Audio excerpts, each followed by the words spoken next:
Powered by the Montana Television Network. This is the 10 o'clock news on Q2, Montana's news leader. Good evening, everyone. Thanks for joining us tonight. I'm Jeanelle Slade. And I'm Russ Riesinger. Montana State University scrambling after the roof of its fitness center collapsed early this morning. And while no one was injured, it's left the entire building that was used by many on campus unusable for the foreseeable future. Due to the early hours, no one was in the building, but it was a shock for the more than 1,000 students who also called the center a classroom. MTN's Cody Boyer spent the day on scene as investigators try to figure out what happened. It's a tremendous shock. I mean, no one expected to wake up to a roof missing from a gymnasium this morning. It started with a call at around 2:20 Thursday morning. MSU spokesperson Michael Becker says crews from Bozeman Fire Department and MSU Campus Police responded only to find a gaping hole where the South Gym's roof used to be. Overnight, we had emergency responders on scene, making sure that everything was safe as could possibly be. That means turning off utilities, it means taking care of electrical, and assessing the situation. Now Michael says it was the entire roof that did cave in, and it caused a lot of damage to the floor as well inside that South Gym. While they are going to take a while to figure out what exactly caused this, students say this place was incredibly important to them. We usually go to the gym every morning, and he said, hey, we're not going to be able to go to the gym today. Do you want the good news or the bad news? Stephanie Stanger says she and her husband relied on the complex every day as a study hall and a place just to get warm. Oh, so important. This is like 100% of my day. I'll go, I study there. It's like I get everything done at the gym. Plus they have the fire. It's the only place on campus that has the fire. We're assessing the structural integrity of the rest of the walls of the building, of that gymnasium, and that's an assessment that's ongoing. Becker says that is why all buildings connected to the South Gym will be closed until further notice. Importantly, the building was closed at the time and no one was hurt. MSU is immensely grateful that we had no injuries from this event. It's a real bummer. I hope they get it up and running and we can get back in it soon. Becker did tell us that the university would be notifying faculty and students over social media as to the progress of the cleanup and the investigation. Crews will also be checking the surrounding buildings like Schroyer Gym and the Field House to make sure they were not impacted by this. In Bozeman, Cody Boyer, MTN News. Thanks, Cody. A 20-car pileup snarled interstate traffic this evening near Bozeman. Well, take a look at this video from a motorist who was passing by and saw it all firsthand. Happened around 4:30 on I-90 near Belgrade in the westbound lanes. At least 11 cars were involved in the pileup, plus 8 slide-offs. Bob McGuire says a brief snowstorm hit the area, creating whiteout conditions and slick, icy roadways. Cars began to hit each other in a domino effect. We do not know the extent of any injuries. And sub-zero temperatures have caused pipes to freeze in Red Lodge, and about 40 homes are without water. Mayor Bill Larson says the city has a plan to get water to those affected. The mayor says the pipes usually freeze 5 to 6 times every year, but in the last couple of weeks those numbers have gone way up. It's happening in the branch line between the water main and the homes. Bottled water for drinking and 5-gallon buckets of water for toilets are available at the fire hall. The city will deliver for those who can't get to the fire hall, and it's also recommended to run a small stream of water to help prevent any more freezing. The mayor and several others met today about the problem.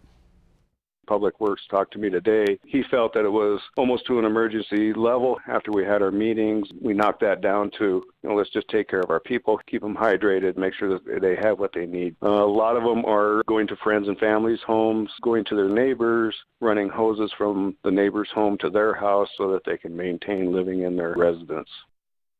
An emergency city council meeting is scheduled for tomorrow afternoon at 1.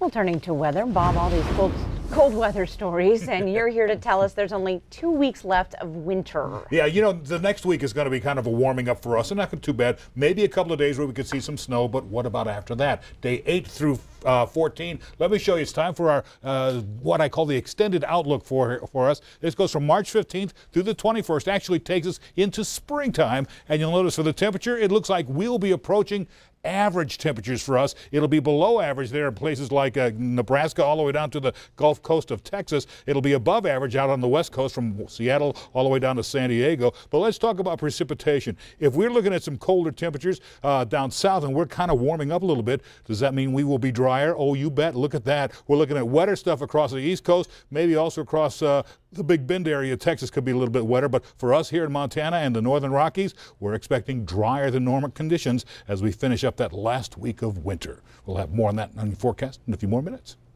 All right, thanks, Bob. Well, a much calmer scene this evening in Great Falls after an explosion and fire at the Calumet refinery. Emergency responders worked for a couple of hours this afternoon to put out 2 blazes sparked by the explosion.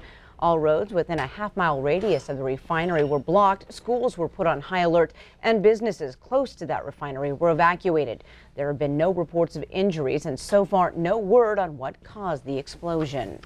Halfway through the 2019 Montana legislature, lawmakers are preparing to zero in on the big issues like Medicaid expansion and the state budget. But in the first half of the session, lawmakers killed numerous bills as well.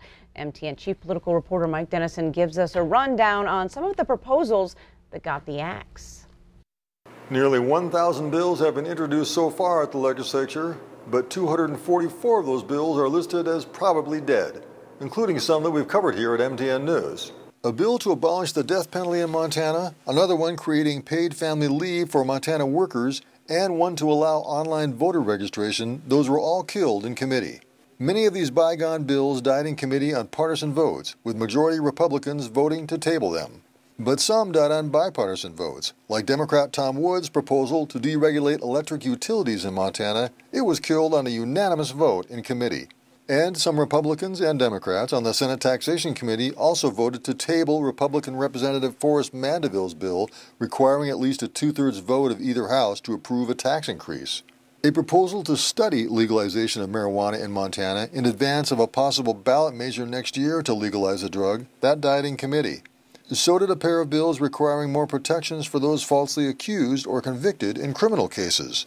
A bill supported by the Supreme Court and district judges around the state to create a new fund to help poor Montanans in civil legal actions, it died on a partisan committee vote, with Republicans against it.